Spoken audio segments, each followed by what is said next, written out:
this table. It's all made of stone and bone and wood, natural materials, animal and plant materials as well.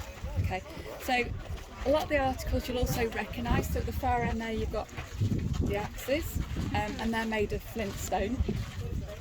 Because we're in the early farming phases, they started to develop a lot of the tools that we carried on using through to the mechanisation of farming. So you get axes, we have things like the sheep horn, that's a sickle, and that would be used for cutting down the crops and the grasses and things for the roofs of the houses. We have the longbow and the arrows on the side here, and we've got, you can see a sort of evolution. So the arrowheads, they've got these barbed and tangs because you're not going to kill anything with these, but you are trying to injure the animal. This tang, the animal's instinct is to pull the arrow out once it hits, and it makes the wound worse, so it bleeds, it weakens quicker, and it's easier to track down and hunt to get home for dinner, basically. So the longbow is also in use at this time because there's no horses in Britain, so you have to sort of hunt from a distance. You get too close to an animal, it runs off. Stonehenge itself, we obviously know that they ate the meat, they used the skins for clothing, but bone is used really widely through this period and up to quite late. So to build Stonehenge, they use the deer horn as a pickaxe to break the ground up, because we're on chalk here, it's nice and soft, well, relatively soft. And then this is the shoulder blade of a cow, bless you, which is used as a shovel. And the archaeologists have found these in the ditches at Stonehenge. When they broke, they just threw them over the shoulder and went and got another one, basically. So they're quite good at leaving waste behind.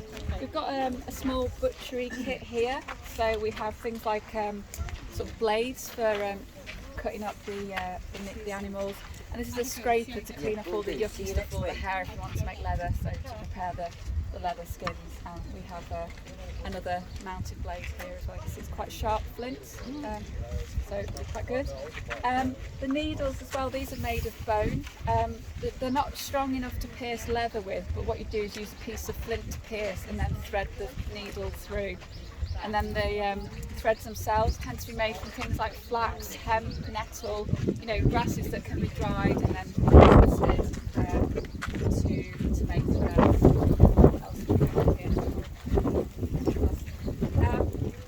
So the Iceman's shoes. So the one closed body we have from the Neolithic period was found in the Austrian and Italian Alps. So these are copies of his shoes, so they've got a nice flat bottom so he doesn't sink in the snow, and straps to get the grip on the slippery rocks and the ice. The fur on the inside, this is bear fur, and that's for insulation, and we also know he wasn't ticklish, so I could not wear these. This here is his sock, and that would have been stuffed with lots of grasses and moss, so again it's insulation, but also if you wear leather shoes without socks you get blisters and your feet get a bit sweaty, so it's probably to stop the friction as well. And he's used, this is the same shoe but we put the outer layer on, he's used deer fur, but he's used the belly rather than the back, because it's shorter and thicker, so if you've ever walked through snow in trainers, your feet get very cold and wet quite quickly. This is quite thick, so it will resist that water going through, and if it does get wet, it's not going to be as heavy on your feet as the longer stuff here. So he's thought that all through really carefully. He was dressed for hunting trips, so he had on him a quiver, he had a longbow, he had a copper axe for chopping the firewood at night.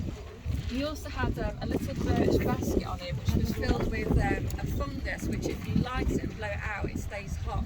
So you can imagine if you've been out for the day hunting and you're tired and you're cold, the last thing you want to do at the end of the day is sit like that for ages trying to get the twigs going to get your fire.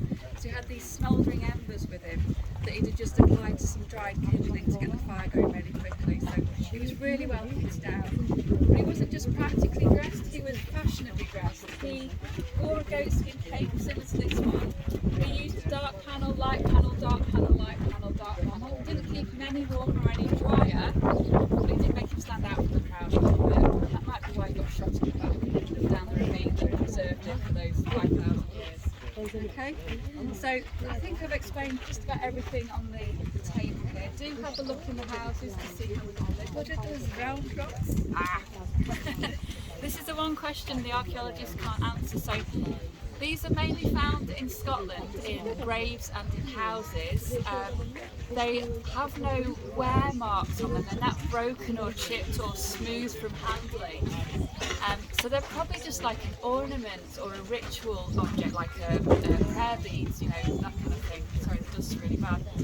And this is showing you the process. This is the original rock that gets ground down. Like I say, they're quite unique to that part of Britain. We find the odd stray one down here, but they're always in this sort of mint condition. So we don't know what they were for, but I think if you think about the Scottish winter nights, they're pretty cold and miserable and dark. So maybe they're just sitting at home and just work, you know, doing their stoneworking skills, and they're just showing off about how good they are. Some of the designs on these